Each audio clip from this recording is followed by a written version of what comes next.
चाहे जितना दुख पड़े प्यारे, किसी से मत कहो, किसी से मत, चुपचाप मौन होके सह जाओ। तुम्हारा स्वामी विधान करके तुम्हें दुख भेजा है तो बहुत बड़ा उसमें कोई सुख है। वो मंगल भवन है, तुम्हारा मंगल होने नहीं दे सकता। दिखाई दे सकता है कि अब अमंगल हो गया हमारा, अमुक अमुक अमुक, कुछ नहीं। धैर्य पूर्वक अपने मार्ग में सीधे चलते रहो।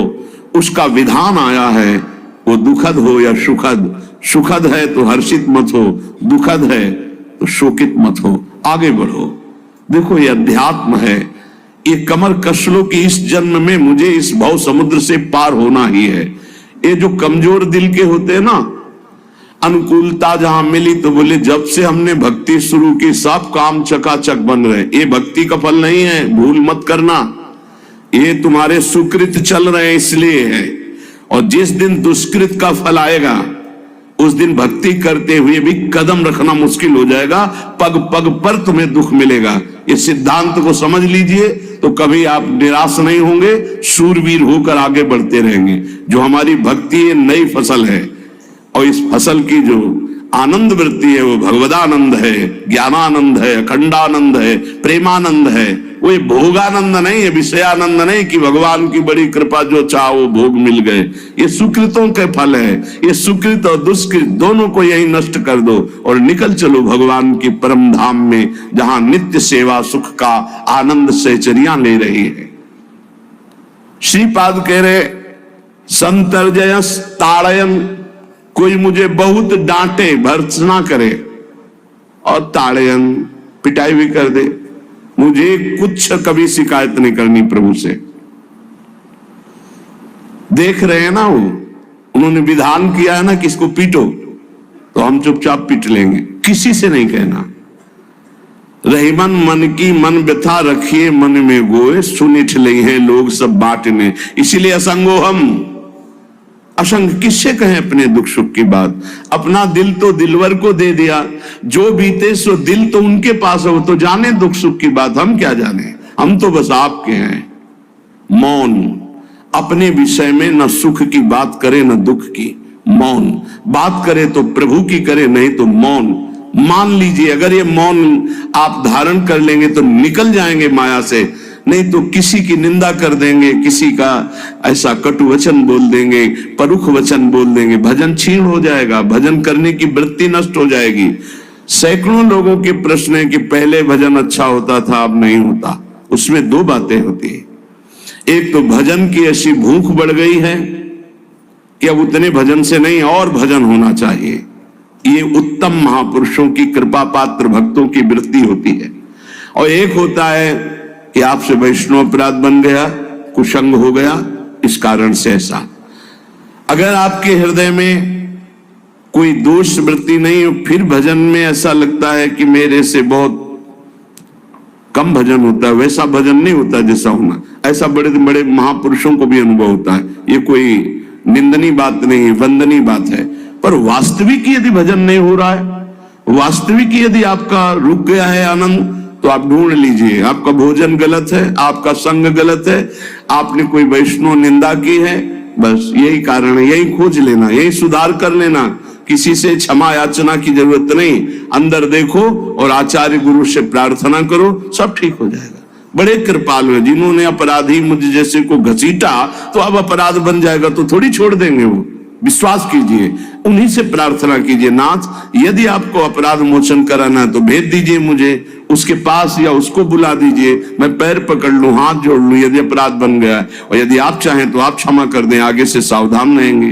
बड़े कृपालु हैं प्रभु, क्षमा कर देते। भजन की वृत्ति को रुकना, ये सहन मत कीजिए। समय नहीं है कि आज नहीं तो कल भजन चल पड़ेगा, नहीं, तुरंत वाचिक में आ जाइए, तुरंत वाणियों का गायन कीजिए, नाम कीर्तन कीजिए, ढूंढिए अपराध क्या बना जो आंतरिक हमारा भजन रुक गया, और प्रभु से प्रार्थना करके उसको चलवाइए। वो बड़े कृपालु है, क्षमा कर देंगे।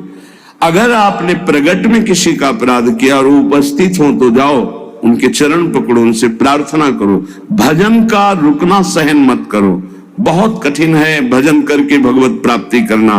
वो हमारे अंदर सरलता पूर्वक भजन चल रहा, उसको बचाओ।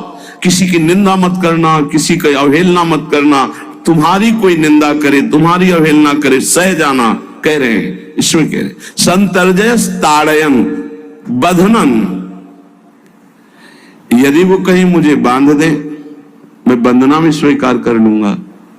ऐसा भक्तों को कोई बांधता है क्या? हाँ, बांध देते हैं। तितिक्ष ब्राह्मण की कथा में पढ़िए, उसको बांध दिया। एक सखी बहुत भजनानंदी थी, उसके परिवार के लोग रोज उसे पीटते थे और उसे बांध देते थे। सखूबाई नाम उसका सखी का था। एक सखी बहुत नागरीदास जी के संग में रहकर भजन की वृत्ति उच्च कोटि की सीखी थी, भागमती बाई।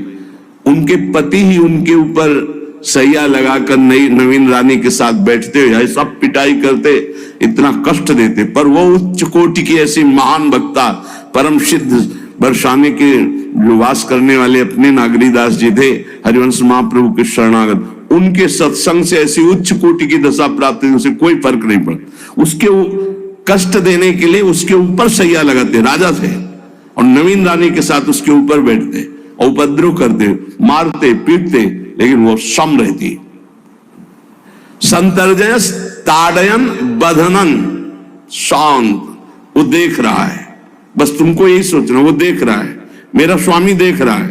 वो देखते हुए मौन है ना, वो चाह रहा है ना, तो तेरा किया मीठा लगे, बस बात समझ लो। इतना तो बहुत बड़ी वस्तु प्राप्त होगी, बहुत बड़ी।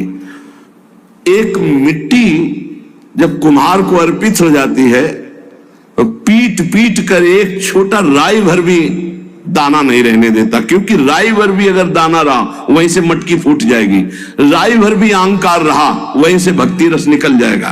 पीट पीट के उसको एकदम बराबर, फिर भी चैन नहीं, जल डाल के रौंदा, फिर भी चैन नहीं, हाथों से मल कर अपने अनुसार बनाया, फिर चाक पे चढ़ाया, जो चाहा आकार दिया, सूर्य के ताप में तपाया, फिर उसको दहकते हुए आवे के बीच में रख के पकाया, फिर उसमें रस रखने लायक क्षमता आ गई उस मिट्टी में। ऐसे ही हम जब संत महापुरुषों को, श्री भगवान को समर्पित होते हैं तो ये सब होगा।